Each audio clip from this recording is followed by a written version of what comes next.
그 다음에 이제 그 마음 부수에 대해서 이야기를 해보면 두 가지 이제 중요한 걸 먼저 설명을 합니다. 느낌하고 인식 두 가지인데요. 수상. 그런 말 들어보셨어요? 상수멸정이라고. 상수멸정. 이게 이제 멸진정하고 같은 말이거든요. 그러니까 이 상과 수라는 것이 사실은 되게 우리 인간의 인식에 있어서는 되게 중요합니다. 제일 쉽게 한번 상상을 해보세요. 여러분들이 과거의 걸 기억을 한다 하는 건 뭘 의미하겠어요? 과거에 뭔가 영상을 이렇게 떠올리는 거 아니에요? 그죠? 그 이미지를 떠올리는 거잖아요. 과거에 뭔가에. 그게 그 상의 작용입니다. 상. 그러니까 그 상이라고. 그 다음에 우리가 사람을 탁 만나면 제일 먼저 느끼는 게 뭐예요? 아, 저 사람 마음에 든다, 안 든다. 그죠? 진짜 마음에 별로 들지도 않고 안 들지도 않네. 그러니까 그런 거잖아요. 그죠? 그러니까 딱 만나면 제일 먼저 오는 게 느낌을 이야기하잖아요. 저 사람 느낌이 좋다, 느낌이 안 좋다. 이런 이야기를 하는데, 그게 바로 이 느낌이 바로 여기 수온입니다. 수온. 우리가 어떤 대상을 만나면 제일 먼저라기보다는 가장 기본적인 게 뭐냐면 그 대상을 좋고 좋다, 싫다, 좋지도 않고 싫지도 않다 하고 딱 느끼는 거. 그리고 그 대상을 인식을 하려고 하면은 그 대상을 표상을 지어야 돼요.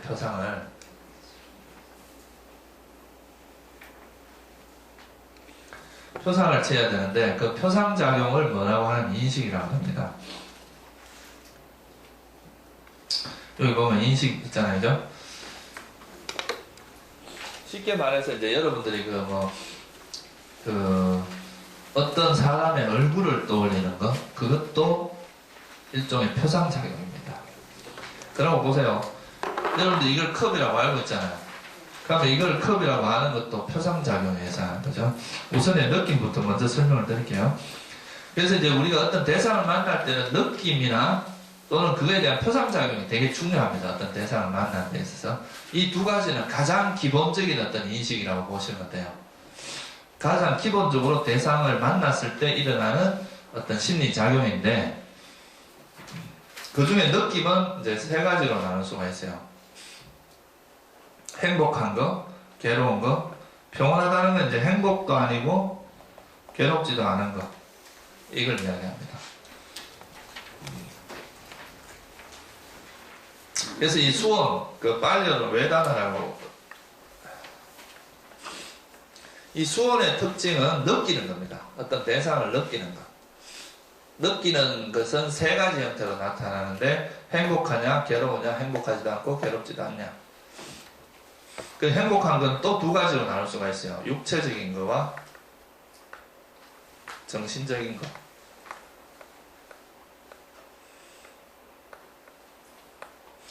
괴로운 것도 육체적이고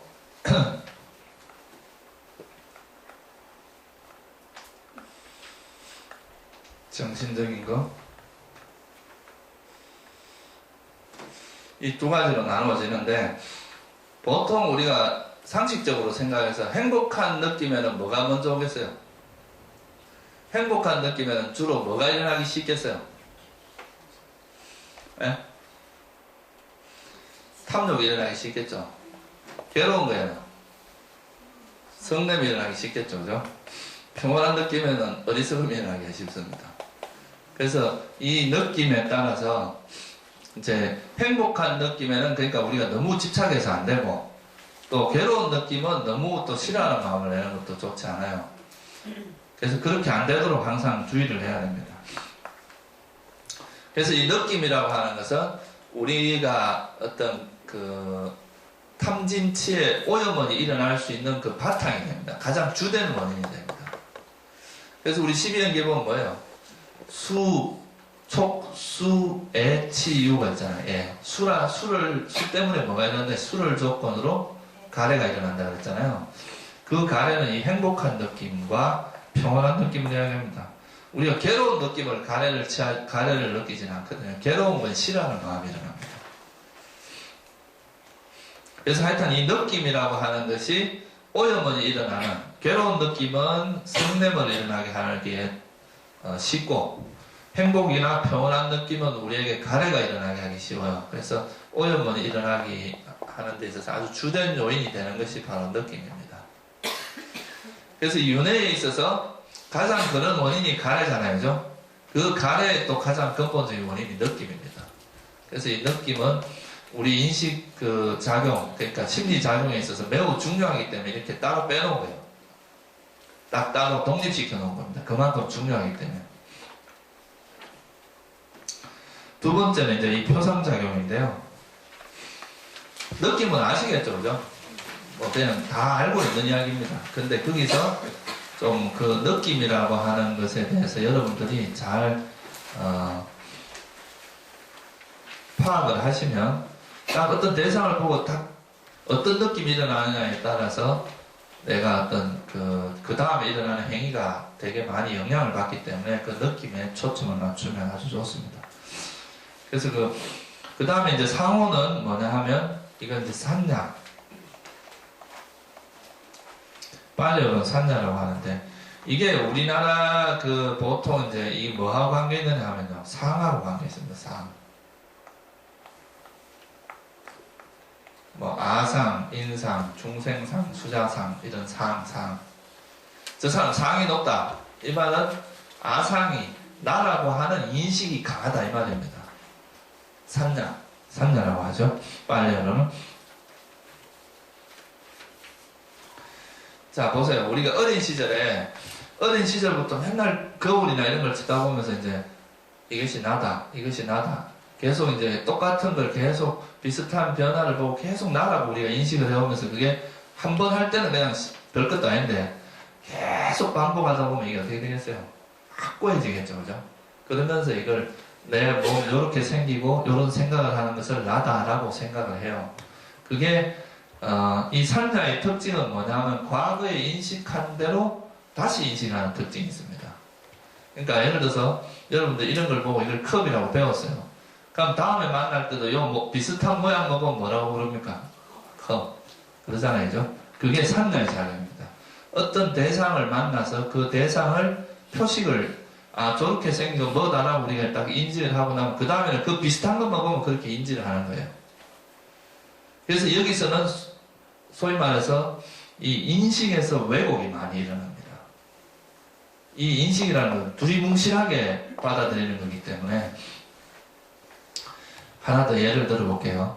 여러분들이 길거리 가다가 밤중에 뭐 시커멓게 탁 떨어져 있어요. 그걸 뭐라고 봅니까? 예? 뱀이라고 생각하잖아요. 그죠? 뱀이다 하고 놀라는데 알고 보면 그게 나무가 이렇게 길게 있는 걸 뱀이라고 느낄 수도 있어요. 우리가 보통 뱀이라고 하면 이렇게 길게 기어다니는 걸로 인식을 하고 있으니까 밤중에 보면 그게 어렴풋하게 그렇게 보이면 습관적으로 그걸 뱀이라고 인식을 할 수 있어요. 그래서 우리가 보통 이제 어떤 대상을 인식하는 건 되게 두리뭉실하게 인식을 합니다. 이게 또 있잖아요. 고등동물일수록 그렇대요.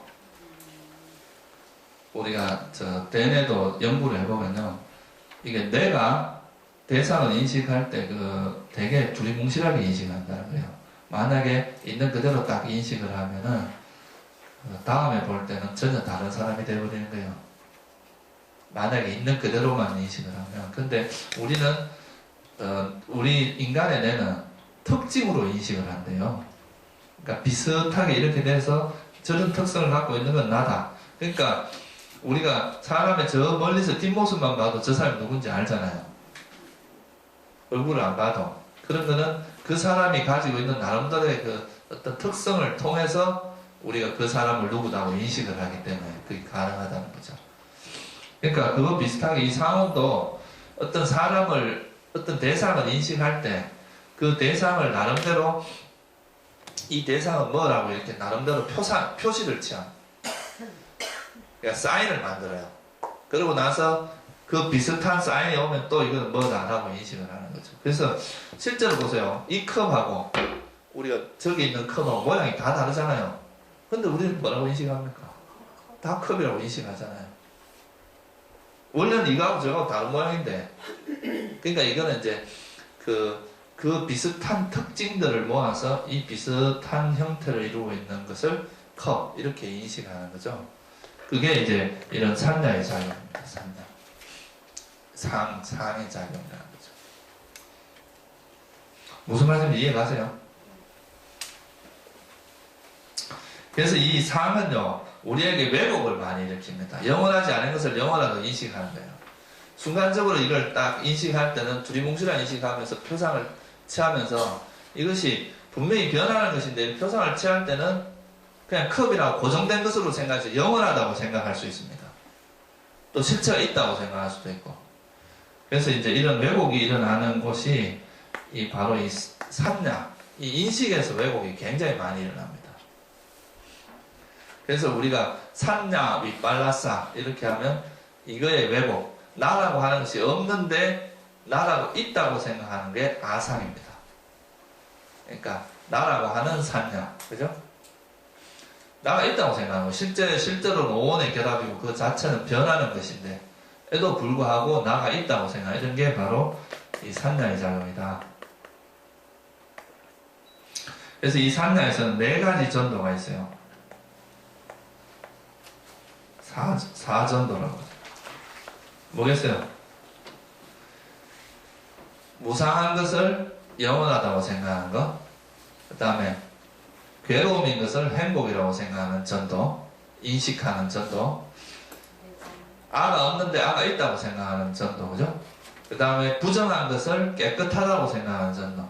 그러니까 무상고, 무아, 부정을 상락, 아정으로 보는 것이 왜곡, 4가지의 전도를 이야기합니다. 상원이 뭔지 좀 이해가 되세요? 그러니까 우리가 이 상원하고 수원은 굉장히 밀접한 관계가 있습니다. 쉽게 예를 들어서 우리가 이제 지나가다 아주 예쁜 여자를 봤어요. 그러면 그 여자를 보면서 계속 그 여자의 얼굴을 떠올릴 거 아니에요? 떠올리면서 이건 좋은 느낌이잖아요. 그죠? 그러면 이 여자를, 그 상을 보면서 이 상은 행복한 느낌을 받는 거예요. 그러면 그거에 대한 집착이 계속 반복됩니다. 그러면서 이거는 그에 대한 강한 집착, 가래와 치착이 일어나요. 그죠? 마찬가지 우리가 윤회할 때도 어떤 형상을 떠올리고 그 형상에 대한 느낌을 즐김으로써 윤회가 계속 반복된다 이렇게 보거든요. 그죠? 그래서 이 수화상이라고 하는 것은 윤회를 하는 데 있어서 밥과 반찬의 역할을 한다고 합니다. 느낌이 밥이고 이 상은 반찬 같은 역할을 한다는 거죠. 그래서 이 수화상을 따로 빼놓은 겁니다. 그만큼 중요한 역할을 하기 때문에. 그 나머지를 전부, 나머지 심리작용은 전부 행운으로 집어넣어놨습니다. 그러니까 마음부수에 다 속하는 것들인데 이 마음부수 중에서도 이제 실제로 마음부수는 우리가 아비담마에서는 52가지로 분류를 합니다. 52가지. 마음은 한 가지고 마음부수가 52가지인데 그 중에서 수와 상을 따로 뺀 거예요. 느낌하고 표상, 인식을 따로 빼. 왜? 아까 말했듯이 이 2가지는 윤회의 밥과 반찬 같은 역할을 합니다. 윤회를 하는 데 있어서. 어떤 대상의 느낌이 밥 같은 역할을 하고 그 느낌만 가지고는 즐길 수 없으니까 인식을 가지고 반찬 삼는 거예요. 요런 모양을 즐기기도 하고 저런 모양 즐기기도 하고 이렇게. 그게 바로 이제 밥과 반찬 같은 역할. 근데 이 수와 상 자체도 이 자체는 선이다 악이다 할 수 없어요. 근데 여기서 이 행원에 있는 거에 어떤 것이 결합되냐에 따라서 선이다 악이다 선이다 불선이다 이런 말이 나오는 거죠. 그래서 우리가 이 행원의 특징은 뭐냐면 형성된 걸 계속 형성되게 합니다. 예를 들어서 가래가 일어나잖아요. 그럼 지속적으로 가래가 일어나도록 막 하잖아요. 그죠? 또 우리가 수행을 하면 수행하는 마음은 또 수행을 이끌어내게 하고 그죠? 그래서 이 행원에 의해서 어떤 계속 지속적으로 어떤 마음 작용들이 계속 반복돼서 계속 형성되도록 끊이지 않고 형성되도록 하는 것이 바로 이 행원의 작용이다. 그래서 여기 행원에서 뭐가 일어납니까? 그렇죠. 업이 일어납니다. 여기서.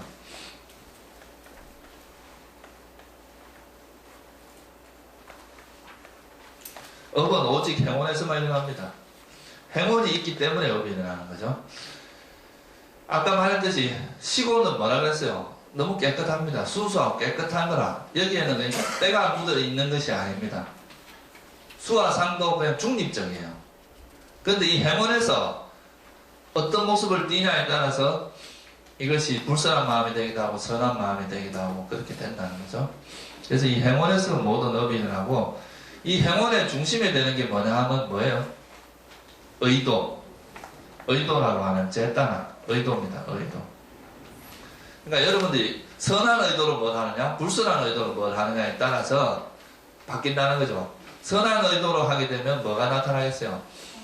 옷이나 지게, 뭐 어떤 선정, 지혜, 자비심, 지혜, 뭐 이런 게 이제 따라올 거고, 불선한 의도로 하게 되면 탐진치가 쫓아온단 말이에요. 그죠? 그래서 어떤 의도로 여러분들의 삶을 이끌어 나가느냐, 그게 따라서 이게 이제 결정이 되기 때문에, 선한 의도가 끌고 나가면 그건 선업이 됩니다. 근데 불선한 의도가 끌고 나가면 불선한 업이 됩니다. 그래서 이 선한 업의 중심이 되는 것은 뭐가 되겠어요? 불선한 업은 탐진치가 중심이겠죠. 그죠? 무슨 말씀인지 아시겠죠? 이거는 또 뒤에 가서 좀 더 자세히 설명을 합니다.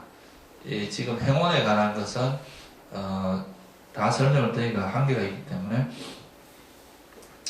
탐진치가 중심이 되고, 그 중에서 또 이걸 또 분화되면 뭐 탐욕, 질투, 인색, 후회, 뭐 사견, 자만, 이런 것들이 전부 뭐에 해당하냐면 이 불선한 마음 부수에 해당하겠죠. 그죠? 사견, 이건 불선한 의도를 중심으로 해서 이 의도가 중심이 되고, 그 다음에 이 아름다운 거라는 거는 이제 우리가 마음챙김, 삿띠나 지혜, 자비, 뭐 신심, 중립적인 마음, 자애심, 연민, 이런 것들이 전부 아름다운 심리작용.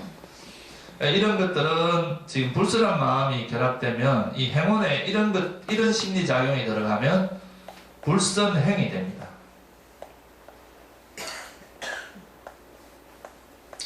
불선행 또는 불선업이 일어나고요. 이거는 이제 선행이 일어나죠. 선행이나 선업.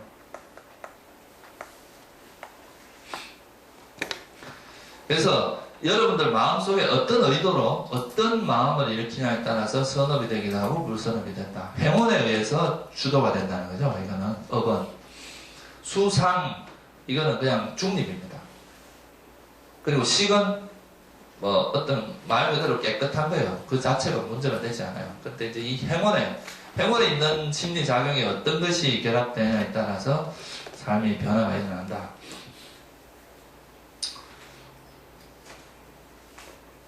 특히 이제 이 행운에서 여러분들이 우리가 수행을 한다는 것은 이제 마음으로 행하는 것을 의미하거든요.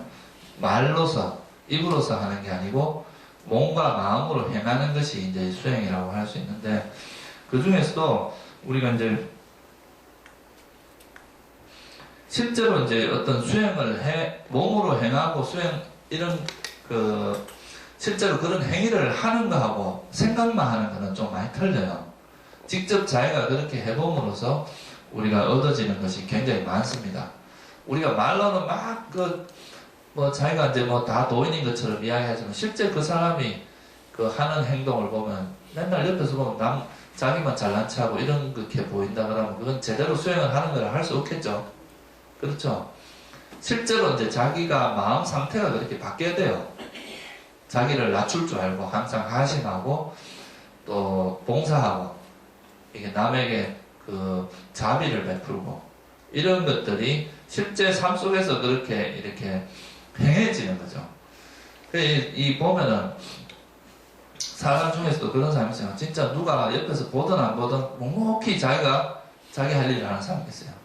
그러니까 눈에 보이지 않는 곳에서 항상 이렇게 선행을 하는, 그러니까 뭐 입으로서 뭐 자기가 뭐 선행한다고 드러내지도 않으면서 그런 것도 옆에 사람들이 이렇게 보다 보면 다 보이거든요. 그게 그렇게 하는 것이. 근데 어떤 사람은 말로는 맨날 뭐 이렇게 해야 된다고 하면서 실제 자기 하는 건 하나도 없어. 그런 경우도 있잖아요. 그죠? 그래서 이거는 몸과 마음으로 실제로 자기가 행하는 것이 되게 중요합니다. 그렇게 됐을 때 그게 실질적인 자기 변화가 일어날 수 있습니다. 그래서 이제 그런 변화를 일으키는 방법 중에 하나가 뭐냐면 자기가 부족하다고 생각하는 행위를 좀 실천해 보는 게 좋습니다. 내가 잘하는 걸 맨날 하는 것들은 사실은 그건 자기 특징을 더 강화시키는 거고, 자기가 생각할 때 나는 남 앞에서 하심하는 걸 좀 못한다. 그러면 그 하심을 항상 마음에 새기고, 저도 옛날에 학교 다니면서 잘난 체하고 뭐는 많이 다녀갖고, 저도 이제 출가하면서 맨날 내가 이제 머릿속에 항상 생기는 그 구절 중에 하나가, 그 6조 단경에 보면 그 상행하심, 일체 공경 상행하심이라는 이런 구절이 있어요. 그러니까 자기를 낮추고 일체를 공경하는 것이, 이런 게 이제 되게 중요하잖아요, 그죠? 그거를 자기 나름대로, 그러니까 자기의 좌우명 같은 것을 하나 가지고 있으면서 삶을 살아가면 그것이 자기가 나아가야 될 방향성을 이렇게 잡아주거든요. 그것도 내가 남에게 봉사 같은 걸 잘 안 해본 사람들은 또 그런 봉사를 해보는 거고, 또 너무 또 고귀한 일만 하고 사는 사람은 좀 거친 일을 해보는 게 좋습니다. 그러니까 남들이 보기에 좀 천하다고 생각하는 일들 있죠, 그죠? 특히 이 강남에 있는 분들은 너무 이게 좀 고귀하게 자라셔가지고 이 천한 일을 좀 안 하려고 하는 습성이 있을 수도 있어요. 그런 경우는 좀 허드렛 일이나 남이 하기 싫어하는 일들 같은 거를 몸소 해내보는 것, 이런 게 이제 자기의 변화를 이끌어내는 아주 좋은 방법입니다. 하던 것들을 하는 거는 별로 그게 사실은 큰 의미가 없어요. 의미가 없다기보다 자기 특징이 더 강해지고 어떤 자기의 부족한 면을 메꾸기에는 좀 힘들어요. 그래서 잘하는 건 어차피 잘하게 돼 있으니까 자기가 좀 부족하다고 생각하는 부분을 이렇게 자꾸 메꿔 나가는 것이 좀 더 효율적입니다. 그래서 보통 이제 절에서 처음 출가해도 보면은 이렇게 밖에서 이렇게 좀 귀하게 자랐던 사람일수록 오히려 천한 일을 시키거든요. 막 화장실 청소시키고 마당 청소하고 막 스님들 시봉하게 하고, 그러니까 좀 허드렛 일, 잡다한 일을 시킴으로써 그런 걸 통해서 자기가 이제 하심하는 거죠. 균형을 잡아주는 거예요. 항상 이제 좋은 것만 보고 자란 사람들은 그 반대 측면을 잘 모릅니다. 이러면 이거는 인생을 제대로 이해했다고 할 수 없어요. 그러니까 자기가 살아온 것과 좀 다른 형태를, 이런 특히 이런 종교 생활을 하는 것은 더 그렇거든요. 결국 자기 마음의 변화를 이끌어내려면 자기가 스스로 적극적으로 노력할 필요가 있어요. 자기의 부족한 것이 뭔지. 그러니까 쉽게 말하면 자기의 오온을 잘 파악해야 돼요. 내가 가지고 있는 오온의 형태가 어떤 형태인지, 내가 주로 나한테 주로 일어나는 오온, 그러니까 여기 행원에서 어떤 것이 주로 일어나는지 이런 걸 관찰해보면 나한테 어떤 것이 부족하고 어떤 것은 좀 나한테는 개발이 잘 돼 있고 어떤 것이 개발이 안 돼 있다, 이런 걸 파악할 수 있습니다.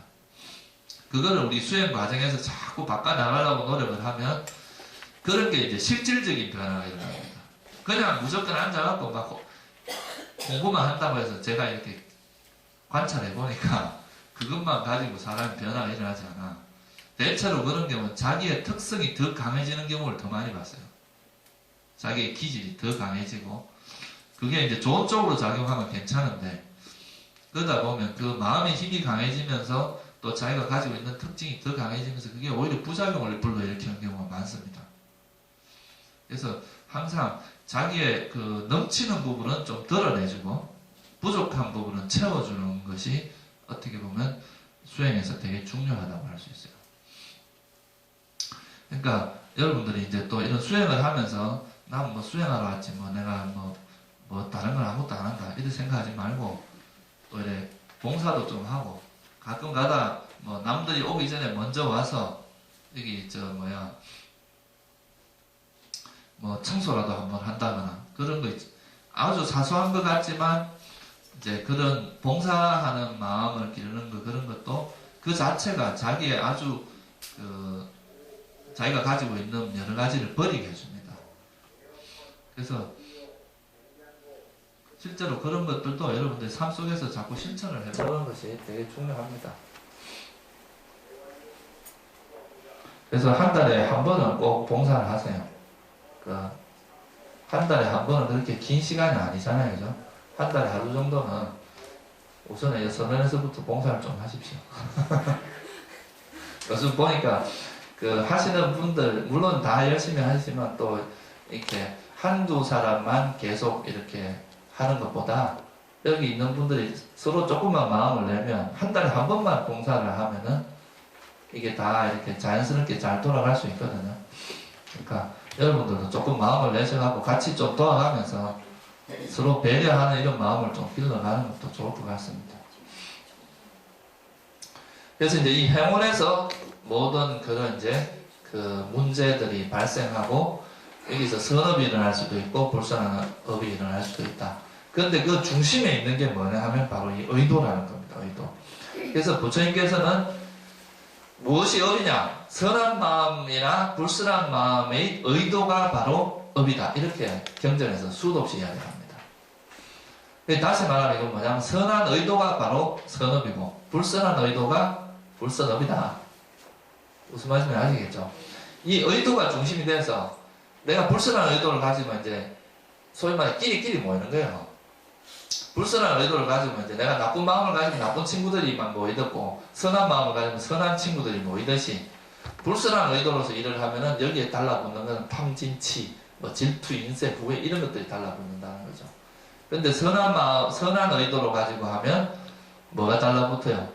뭐 이제 좋은 의도, 지혜라든가 알아차림, 그리고 자비, 뭐 그런 중립적인 마음, 신심, 뭐 이런 것들이 달라붙게 된다. 그래서 이제 어떤 의도로서 우리가 하느냐에 따라서 그래서 이 의도라는 것이 마음을 왕으로 비유하면 의도는 국무총리, 요즘으로 이야기하면 왕이 나서서 뭘 못하니까 모든 책임은 이 의도가 다 지는 거예요. 왕은 아주 순수한 자리에서 가만히 있어요. 의도가 선한 의도냐 불선한 의도에 따라서 선업이 되기도 하고 불선업이 되기도 합니다. 그리고 이 의도는 자기가 그런 의도해서 뭔가를 의도한다는 것은 내가 대상을 취하려고 의도적인 마음을 가지는 걸 의미하거든요. 그러니까 그게 불선한 마음으로 이걸 취하려고 하면은 집착이나 성냄 이런 것들이 달려오는 거고, 그러면서 빨리 저 가서 이걸 해라 이렇게 다른 심리작용들을 이렇게 자극하는 역할도 합니다. 그러니까 내가 여기서 우리 저기 뭐가 나타나지 가자 이렇게 하면서 나는 또 내가 사령관 역할도 하지만 사령관은 뭐래요? 부하들을 막 하라고 이렇게 부추기고 독려하는 역할도 하잖아요. 의도가 그런 역할을 한다는 거예요. 그래서 이제 이 색수상행식할 수상행식할 때 이 행운에서의 중심은 바로 의도다. 그러니까 그 심리작용을 이끌어가는 모든 다른 마음을 제외한 모든 심리작용을 이끌어가는 그 중심은 의도다. 그렇게 말할 수가 있습니다. 그러니까 이건 1인지상 만인지하, 그죠? 알지? 말을 거꾸로 했다. 1인지하 만인지상이라고 그러죠? 영의정 그렇게 이야기하잖아요. 그러니까 위에는 한 사람밖에 없어요. 마음이 이제 대방인데 실질적인 거는 이 의도가 다 주관한다. 그래서 이 의도가 중요합니다. 우리가 너 무슨 의도로 나한테 그래? 그러잖아요, 그죠? 그 의도가 어떤 의도냐가 이제 이 인간이 살아가는 게 아주 중요합니다. 그러니까 우리가 항상 선한 의도, 선한 마음, 선한 의도를 내면 그 마음은 선한 마음이 됩니다. 선업이 되고. 이렇게 해서 이제 제가 그 기본적으로 이제 오원에 대해서 설명을 드렸는데, 다시 한번 간단히 정리를 해보면요. 이 세본이라고 하는 것은 뭐예요? 물질, 그러니까 변형되는 형태를 가진 이 물질을 이야기하고, 이 수상행식, 이 네 가지가 정신을 의미하는데, 이거는 대상을 통해서 대상으로 기우는 특징을 갖고 있고, 그 대상을 아는, 인식하는 역, 그러니까 대상을 우리가 식별하고 아는 역할을 하는 것이 바로 이제 이 정신이 하는 역할인데, 그 중에서 이 식원, 이거는 마음하고 같은 개념입니다. 그리고 이 나머지를 마음부수라고 하는데, 수상행은 뭐라 그랬어요? 마음부수, 그죠? 심리작용 중에 마음부수에 해당하고, 이 식원은 마음에 해당한다. 뭐가 제일 모든 업은 어디서 일어난다 그랬어요? 그러니까 이게 제일 이게 지금 여러분들 삶에서 여러분들의 행복과 불행을 바꾸는 건 다 이 행원의 작용에서 그렇습니다. 이 행원에 그래서 이 선한 의도를 가지도록 노력하는 것이 되게 중요하다는 거죠. 무슨 말씀인지 아시겠죠? 근데 여기서 이제 오치원이라는 이름이 붙는 거는 뭐냐 하면요. 취라는 건 취착하다 이런 말이잖아요. 그죠? 그러니까 어떤 취착의 대상이 되는 오온이다 이런 뜻입니다. 이게 집착이 관여할 수 있는 오온이다. 여러분들이 예를 들어서 어떤 물질 이거를 보고 저거는 좋다 이렇게 번뇌가 일어날 수 있잖아요. 이건 마음에 안 들어. 이건 좋아. 이렇게 될 수 있는 이 대상은 전부 오치원이라고 이야기를 한다는 거죠. 그러니까 범부의 오온은 다 오치원이 될 수 있겠죠. 그죠? 어떤 거라도 우리가 집착의 대상이 될 수 있잖아요. 그죠? 근데 여기 오치원이 아닌 경우가 딱 한 가지밖에 없습니다. 아라한. 아라한의 마음은 번뇌가 없으니까, 그죠? 본인 스스로는 자기에게 집착이 없지만, 이제 아라한의 오온조차도 번뇌의 대상이 될 수는 있어요. 왜? 예를 들면 석가모니 부처님한테 외도들이 막 욕을 했잖아요. 석가모니 부처님의 그 법 이런 걸 욕을 할 수도 있잖아요. 그죠? 그러니까 남이 이 아라한을 욕을 할 수 있기 때문에 이 아라한의 오온도 번뇌의 대상이 돼요. 실제로. 근데 아라한의 도와 과, 그러니까 열반을 대상으로 하는 마음은 아라한만이 알 수 있어요. 그러니까 아라한의 도과, 아라한의 깨달음은 아라한이 아니면 몰라요. 사다함도 몰라. 수다운 사다함, 아라함도 이걸 모릅니다. 그러니까 오직 아라한만이 알 수 있는데 아라한의 그 마음에 대해서 집착을 낼 수는 없잖아요.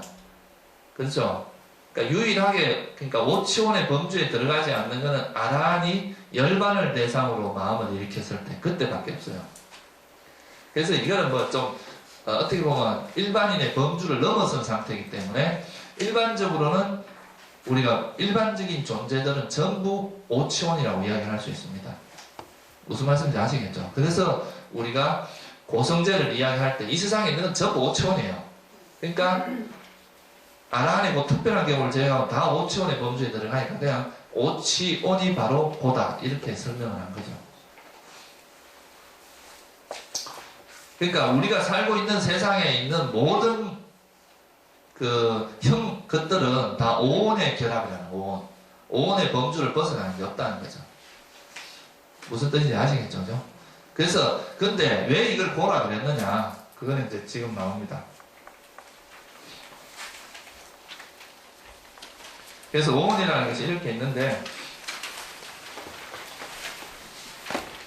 그래서 지금 제가 이제 설명드린 것이 이제 오온까지는 설명을 했습니다. 제가 색수상행식이라는 걸 설명을 드렸는데,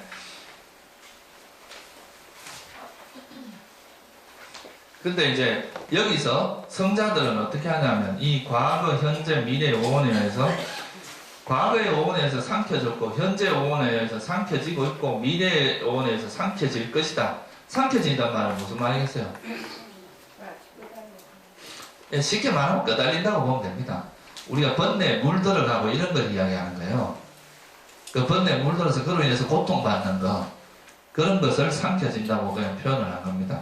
그래서 이 경의 이름이 삼켜짐경이라고 그러죠. 여러분들이 그러니까 오온에 맨날 삼켜지고 사는 거라. 먹히는 게 아니에요.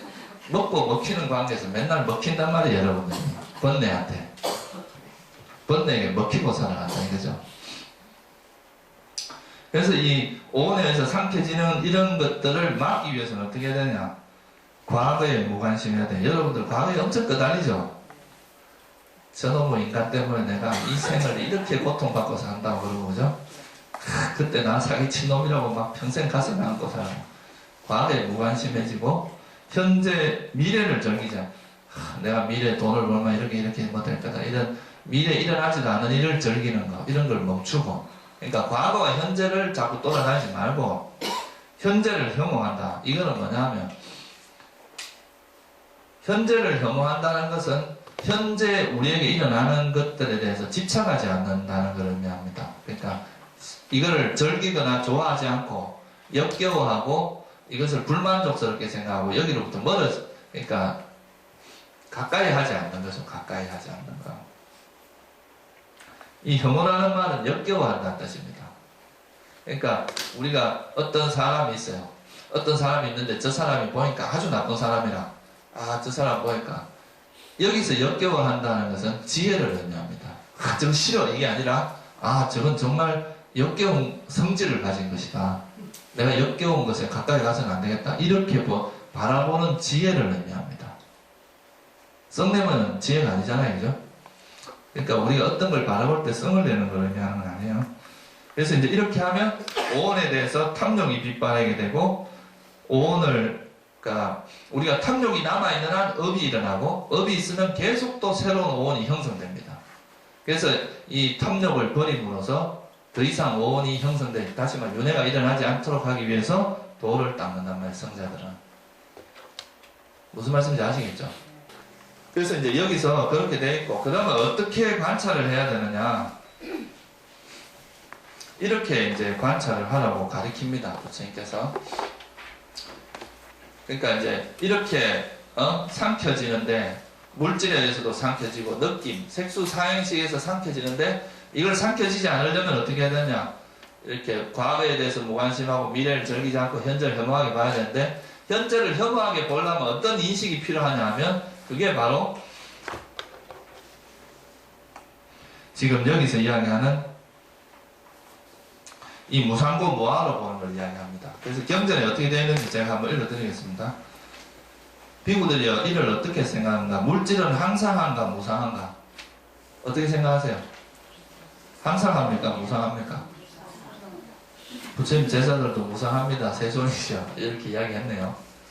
그러니까 무상하다 그랬죠, 그죠? 그러면 무상한 것은 괴로움입니까? 즐거움입니까? 네? 무상한 것은 괴로움이 즐거움이에요. 그래서 괴로움이죠, 그죠? 그러면 무상하고 괴로움이고 변하기 마련인 것을 이것은 내 것이다, 이것은 나다, 이것은 나의 자아다라고 관찰하는 것이 타당합니까? 아니죠, 그죠? 이런 식으로 부처님이 제자들하고 대화를 합니다. 그러니까 그래서 비구들이요. 그럼 이제 물질은 이렇게 생각했어요. 그럼 느낌은 항상 합니까? 항상 하지 않죠, 그죠? 그러면 항상 하지 않은 것이 괴로움입니까? 즐거움입니까?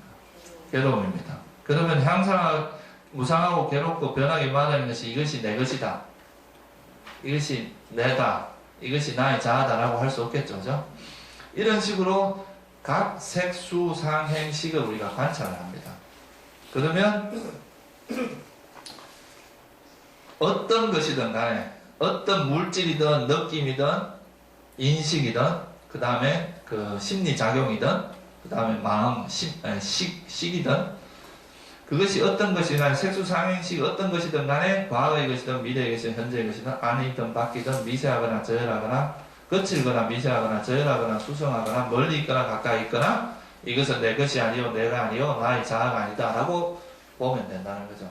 이거는 뭐를 의미하냐? 무아에 대한 통찰을 의미합니다. 이것이 내 것이 아니요 내가 아니고 나의 자아가 아니다. 이건 무아를 통찰하는 거예요. 그래서 이렇게 우리가 색수상행식이라고 하는 본질이 변하는 것이고 느낌도 변하잖아요, 그죠? 항상 남편이 좋던가요? 항상 마누라가 좋지는 않잖아요. 변한단 말이에요. 그러니까 이 변하는 것에 대한 통찰을 하면 괴로움, 고에 대한 통찰이 일어나고 고를 통찰을 하면 이것이 내 것이 아니고 나가 아니고 나의 자아가 아니라는 무아에 대한 통찰, 무아가 일어나고 무아가 통찰이 되면 아까 말했던 이것은 내가 아니고 내 것이 아니고 내가 아니면 나의 자아가 아니라는 통찰이 일어납니다. 그렇게 하면 이거 내 것도 아닌데 내가 왜 여기 집착할 것인가? 이거에 대해서 이제 혐오하는, 이걸 불만족스럽게 생각하고 만족하지 않고 역겨워하는 그 혐오의 지혜가 일어난다는 거죠.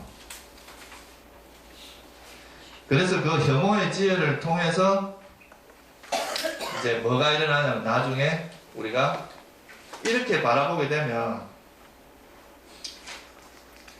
그러면 이제 성스러운 제자가 허물어가거나 쌓지 않고 또 쌓아 올리지 않고 버리지 않고 집착하지도 않아요. 그러니까 버리지, 자꾸 버리지, 뭔가를 쌓지를 않는다는 거죠. 흩어버리지, 모으지 않는다. 그러니까 이걸 그냥 흩어지게, 우리가 어떤 거에 집착을 자꾸 해서 모으는 게 아니라 그냥 일어났다 사라지게 흩어지게 내버려 둔다는 거죠. 그리고 불이 계속 번뇌의 불이 일어나게 하는 것이 아니라 끈단 말이에요. 꺼. 이렇게 되면은 우리가 나중에 되면 어떻게 되느냐 하면 이제 염호하게 되면 아까 말했듯이 색수상행식을 무상고 무한을 보게 되면 염호하게 되잖아요. 그죠? 아니 이것이 뭐라 그랬어요? 이것이 한번 따라해 보세요. 내 것이 아니다. 내 것이라고 생각하는 사람 손 들어보세요. 내 것이 아니다. 그리고 내가 아니면 나의 자아가 아니다. 그러니까 무상고 무한을 인지를 하고 나면 이것은 내 것이 아니요. 그러니까 여러분들이 나라고 생각하는 것의 본질이 오온이고, 그죠? 오온이라고 하는 각각을 조사해 보니까 세곤도 내 것이 아니요. 나가 아니며 나의 자아가 아니다. 수온도 내 것이 아니고 내가 아니고 나의 자아가 아니다. 상온도 내 것이 아니고 이렇게 쭉 관찰하다 보면 결국 뭐가 우리가 어떤 인식에 도달하냐면 탐욕이 빗발해요.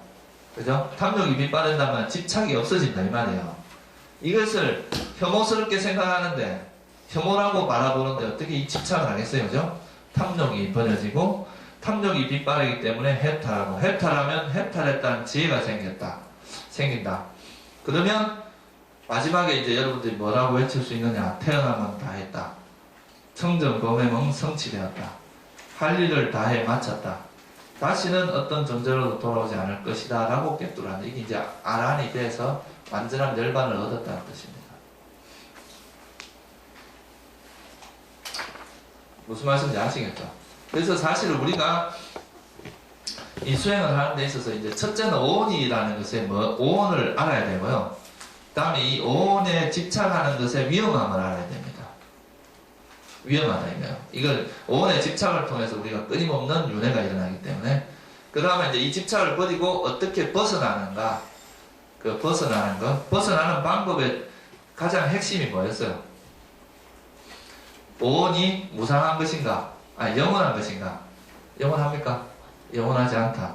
영원하지 않은 것은 행복입니까? 괴로움이죠.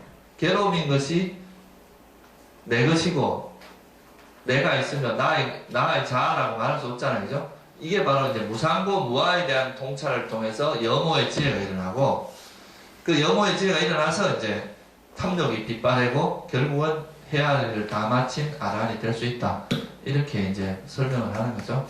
그래서 이 오온이라고 하는 것이 우리가 살아가는 이 세상의 모습은 근본적인 입장에 본질적인 모습에서 보면 오온이다. 오치온이다. 오치온은 무상한 것이고 고고 무아. 그래서 이 중에 무상고 무아라는 것 중에 고를 끄집어내서 고성제다. 우리가 사는 이 세상의 본질은 괴로움인 고다. 그게 바로 고성제입니다. 이 세상의 본질이 바로 괴로움이라는 그 진리. 그게 고성제라는 거죠. 이제는 어디 가서 여러분들 당신 누구요? 그럼 나 오온이다 그러세요. 당신이 오온을 알아. 그렇게 이야기하면서 이제 뭐 내가 뭐 누구다 이렇게 자기 자신에 대해서 좀 다른 시각으로 바라볼 수 있어야 됩니다. 네, 오늘 이 오온에 대해서는 이걸로 마치겠습니다.